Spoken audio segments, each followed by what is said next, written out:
Ukraine যুদ্ধের উত্তাপ এখন ছড়িয়ে পড়ছে পুরো ইউরোপ জুড়ে। ন্যাটোভুক্ত দুই দেশ ইউরোপের প্রাণকেন্দ্র বুলগেরিয়া ও জার্মানিতে রহস্যজনকভাবে বেড়েছে ড্রোনের আনাগোনা। ফলে বড় ধরনের নিরাপত্তা ঝুঁকি তৈরি হয়েছে। ন্যাটো দেশগুলোতে ড্রোনের এমন অনুপ্রবেশ নতুন কোনো সংঘাতের ইঙ্গিত দিচ্ছে কিনা তা নিয়ে বাড়ছে বৈশ্বিক উদ্বেগ। বিস্তারিত ডেস্ক রিপোর্টে।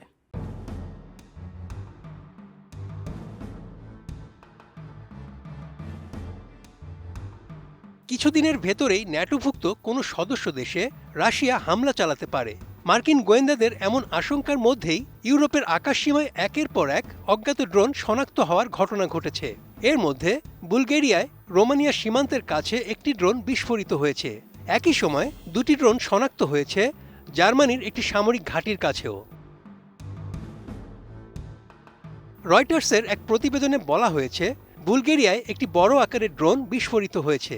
এটি ট্রান্স বলকান গ্যাস পাইপলাইনের খুব কাছে আছড়ে পড়ে। বুলগেরিয়ার প্রধানমন্ত্রী রুমেন রাদেভ জানান, রোমানিয়া সীমান্তের কাছে এই দুর্ঘটনা ঘটে। তবে এতে কোনো হতাহতের ঘটনা ঘটেনি। পাইপলাইনটি সরাসরি তুরস্কের সাথে ইউক্রেনকে সংযুক্ত করেছে।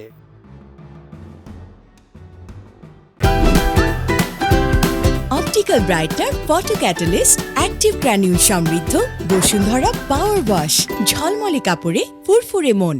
আল জাজিরার এক প্রতিবেদনে বলা হয়েছে, আছড়ে পড়া ড্রোনটিতে ছিল প্রচুর শক্তিশালী বিস্ফোরক। বুলগেরিয়ার প্রতিরক্ষা মন্ত্রণালয় মনে করছে এটি মায়া ডিকয় ড্রোন। ইউক্রেনের সশস্ত্র বাহিনী সাধারণত ছদ্মবেশী আক্রমণ করতে এটি ব্যবহার করে। তবে কোনো অসৎ উদ্দেশ্য নিয়ে ড্রোনটি সেখানে পাঠানো হয়েছে বলে বুলগেরিয়া মনে করছে না। ইউক্রেনের পররাষ্ট্র মন্ত্রণালয় বলছে, তারা বুলগেরিয়ার সাথে সার্বক্ষণিক যোগাযোগ রাখছে। কিয়েভের দাবি, তারা জেনে শুনে দেশটির দিকে কোনো ড্রোন পাঠায়নি। এই ঘটনায় সোফিয়াতে দায়িত্বরত ইউক্রেনের রাষ্ট্রদূতকে তলব করেছে বুলগেরিয়া প্রশাসন।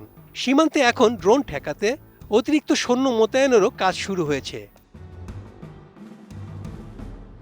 এদিকে জার্মানির আকাশেও এখন ড্রোনের ভুতুড়ে আতঙ্ক জেঁকে বসেছে। দেশটির সশস্ত্র বাহিনী জানিয়েছে, মেকানির্চ সামরিক ঘাঁটির কাছে দুটি ড্রোন উড়তে দেখা গেছে। এই ঘাঁটি মূলত যুক্তরাষ্ট্রের ক্ষেপণাস্ত্র প্রতিরক্ষা ব্যবস্থার রক্ষণাবেক্ষণ কেন্দ্র হিসেবে পরিচিত। এছাড়া লাইপজিগ বিমানবন্দরের কাছেও ইউক্রেনের কার্গো বিমানের পাশে ড্রোন পাওয়ার ঘটনা ঘটেছে। ইউরোপীয় কমিশনের কর্মকর্তারা মনে করেন, রাশিয়া যুদ্ধের সব সীমা অতিক্রম করছে। ন্যাটো প্রধান মার্ক রুটে মস্কোর এই আচরণকে সবার জন্য বিপজ্জনক হিসেবে দেখছেন। যুক্তরাষ্ট্র দাবি করছে, ন্যাটোর 1 ইঞ্চি ভূমিও তারা ছাড় দেবে না। তবে রাশিয়ার দূতাবাস এসব ঘটনাকে ভিত্তিহীন সাজানো নাটক বলে পাল্টা দাবি করছে। ইউরোপের বিভিন্ন স্থানে ড্রোন শনাক্ত হওয়ার এসব ঘটনা ইউক্রেনে রাশিয়ার যুদ্ধকে ঘিরে নতুন উদ্বেগ তৈরি করেছে।